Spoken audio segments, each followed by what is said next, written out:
Почитувани претеници и почитувани колеги, на Комисијата за политички систем како матично тело на кој што беше разгледуван овој закон, надолго и на широко стана збор за повеќе одредби кои ги предлага Министерството за правда, меѓутоа особено се осврнавме на една која според нас значи дополнителна етатизација на општеството која ја прави упорно Министерството за правда преку нивните предлог закони. Зашто всушност станува збор? Без никаква причина, од нигде никаде, Министерството за правда понуди законско решение во кое се фаворизира еден државен орган во состав на Министерството за правда, а тоа е Бирото за судски вештачења, наспроти сите останати вештаци и издруженија кои постојат во Република Македонија.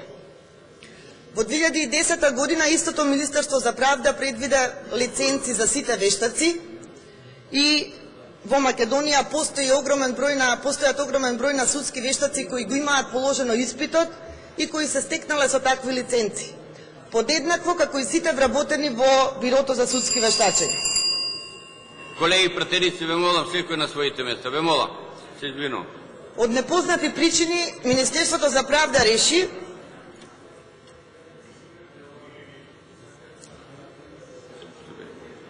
Колеги, ве молам секој на своите места, ве молам.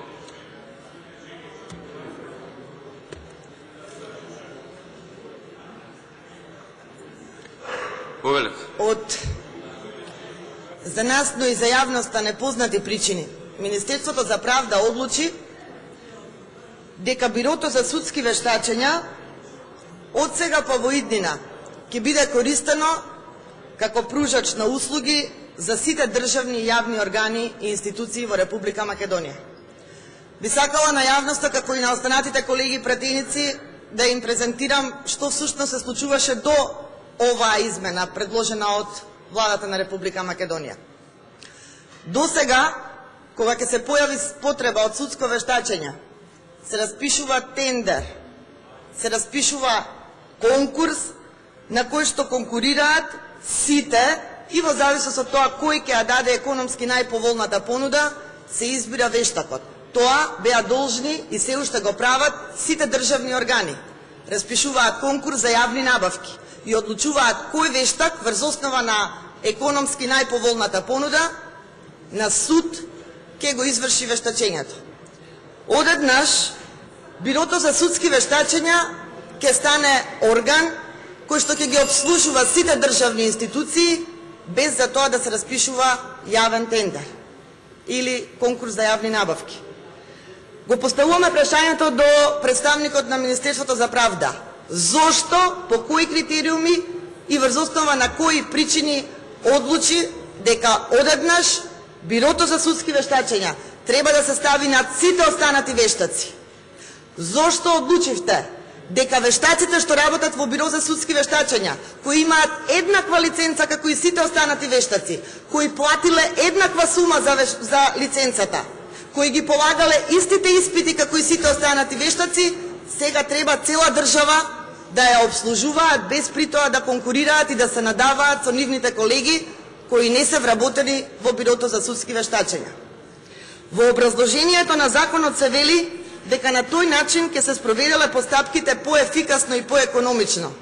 Значи ли тоа дека државните институции веќе нема да плаќаат трошоци на Бирото за судски вештачења? Не.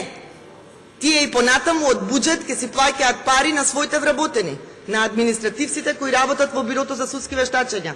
Се поставува прашањето зошто останатите вештаци, зошто останатите институции кои стекнале такви лиценци не може да конкурираат еднакво со колегите кои што ќе ги застапуваат сега судските предмети. Председателе, јас би ве замолила да се обратите до мојата почитувана колешка со која што седевме заедно на политички систем и тогаш се расправавме за овој закон и сега одеднаш одлучувате дека е тоа небитно. А зборувавме на Комисија за политички систем многу долго. Повелете, господја Павловска Данева. Јас не мислам дека не е важно кога се врши упат во системот и се промовира нееднаквост. Оти со законот што ни го предлага Министерство за правда, токму тоа се прави, се промовира нееднаквост. Универзитетски професори од најразлични факултети имаат стекнато лиценци за вештаци. И машински инженери, и електроинженери, и шумарски, и економисти, и доктори полагале за да се стекнат со таа лиценца. И платиле пари на државата. Полагале испити, исполниле критериуми и ја добиле лиценцата. Зошто Министерството за правда ни должи објаснување? Зошто сега сите овие ги занемаруваме? И нивното знаење, нивната експертиза одеднаш станува второстепена или беззначајна во однос на Бирото за судски вештачења. Зошто Бирото за судски вештачења треба да ги обслужува сите државни институции и сите јавни институции без да конкурира, без да се наддава, без да овозможи еднаков третман на сите останати вештаци? Секој од вас, колеги пратеници, ви тврдам, секој од вас, во семејството или во поширокиот круг на пријатели, ќе најде стручњак од одредена област, кој има лиценца за вештак. И на тој начин заработува и при тоа својата целосна експертиза и стручност ја покажува пред судот, за судот да може правично, праведно да пресуди. Зошто таквите луѓе сега треба да бидат тргнати на страна? Има ли било кој од вас објаснување, ако веќе не може заменик министерот да даде објаснување? Бидејќи ќе го гласате законот и ова не е системски закон и ќе помине, би било добро да ни одговорите нам и да не убедите зошто ќе гласате некој што стекнал лиценца со сериозни критериуми, со високи критериуми, полагал испит. Зошто тој вештак повеќе од било која област, од било која провиненција, стручњак по одредена област, зошто тој веќе никогаш да не може да застапува државна институција на суд во смисла на тоа да направи вештачење за било кој јавен орган и било кој државен орган? Дали Министерството за правда сака да ни каже дека вработените во Бирото за судски вештачења имаат поголемо знаење од оние кои исто како и нив го полагале испитот за вештаци? Од научни институции можеби? Од стручни фирми кои работат години и децении една иста работа? Или треба од буџетот да се земат пари и да се фрлаат на одредени институции? Министерството за правда во образложението на законот вели да се направи поефикасно Бирото за судски вештачења. Колеги пратеници, ве молам за објаснување дали некој од вас мисли и се согласува, ако имате орган со кој управувате и тој е неефикасен, и вие тоа го констатирате во образложение на закон дека ви е неефикасен органот, дали сметате дека тој може да се направи поефикасен преку тоа што ќе го фаворизирате и ќе му давате работа се повеќе и повеќе, бидејќи инаку е неефикасен? Економисти имам меѓу вас, зборувате за пазарна економија, зборувате за конкуренција, зборувате за транспарентност постојано. Ова ли е тоа? Бирото за судски вештачења било неефикасно. Тоа е државен орган на управа. Не се размислуваат начини како тоа да се направи поефикасно, не се размислуваат за начини за евентуално санкционирање, казнување на неефикасните службеници. Туку ќе стане поефикасно ако му даваме буџетски пари и го наградуваме. И неефикасниот орган ќе го бутнеме секаде во цела држава, во сите државни институции, во сите јавни институции да врши судски вештачења. За сметка чија? За сметка на оние што честно си дошле, полагале испит, биле и се докажале како експерти во одредени области, платиле пари на државата и се стекнале со лиценци. Сите нив ги тргаме сега на страна. И за сите судски предмети, каде што ќе се појави потреба од вештачење, на нив им се заблагодаруваме и им велиме не сте ни потребни. Ние како држава ќе го ангажираме Бирото за судски вештачења. Зошто? Затоа што било неефикасно. И треба да му помогнеме да стане ефикасно. Тоа го пишува во образложението на законот што стои пред вас. Има ли логика во целото ова? Има ли еден од вас што стварно верува дека е ова исправно?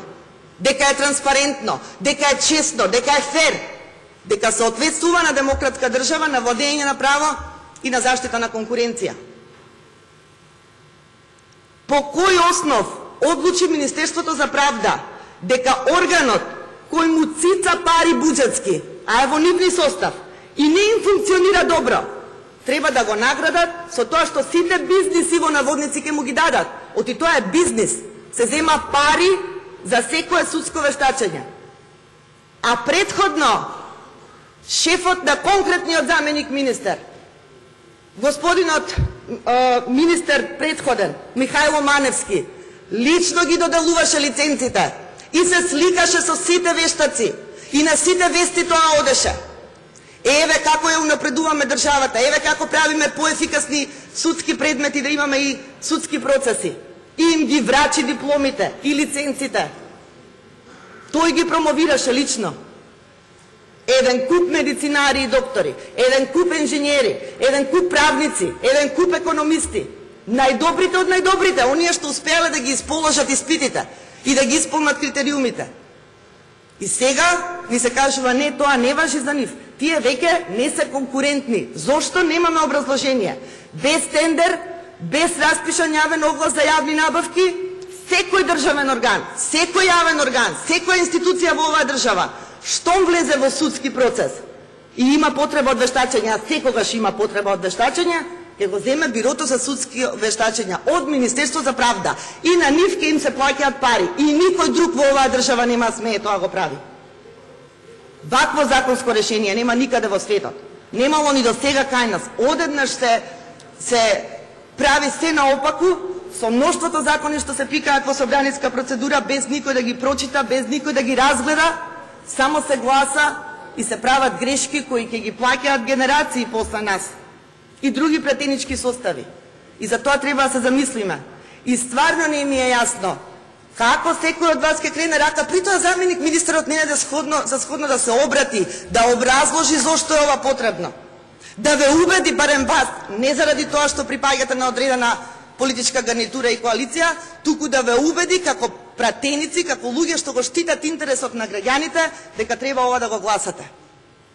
И прашајте ги утре секој во својата средина, вештаците, што сега ќе ги ставиме на страна, ќе ги тргнеме и ќе им забраниме да заработуваат, бидејќи мора само државни органи да заработуваат и да земаат пари.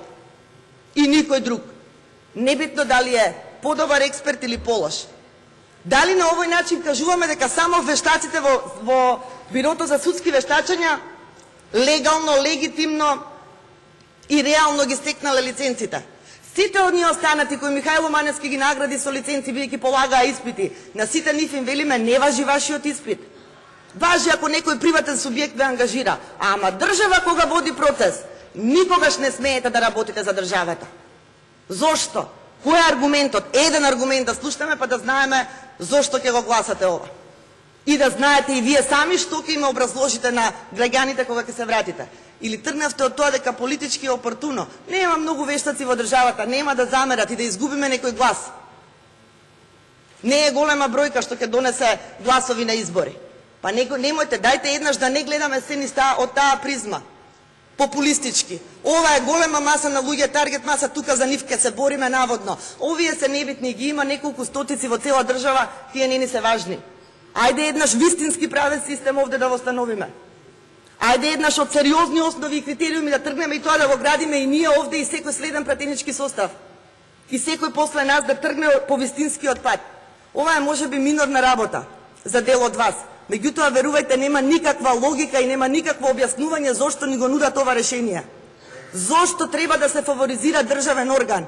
Денеска е еден директор на тоа биро и еден министер, утре ќе биде друг. Постојано ли со тоа? Ќе ги тркаламе за да им помагаме бидејќи биле неефикасни. Нека го цицаат, нека го јадат буџетот, неефикасни биле, така ќе им помогнеме. Па има стотици други поефикасни од нив и подобри од нив стручњаци. Нека конкурираат на конкурс и нека одлучи државниот орган кој им дал најдобра понуда. Не вака на сила да ги избуткаме.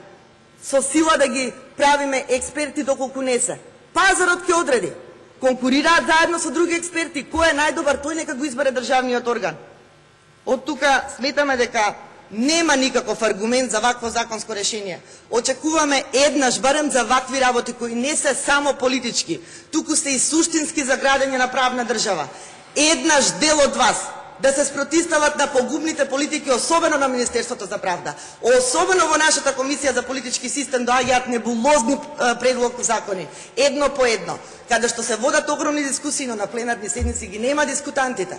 Од тие срамота пред камери и во директен пренос да бранат решенија кои се неодбранливи. Еднаш пробајте да одбраните нешто и да аргументирате, не заради нас, ние нашиот став го изградивме и против овој закон сме. Туку заради граѓаните, да им објасните зошто ќе дигнете два прста и зошто ќе поддржите вакво законско решение. Ви благодарам.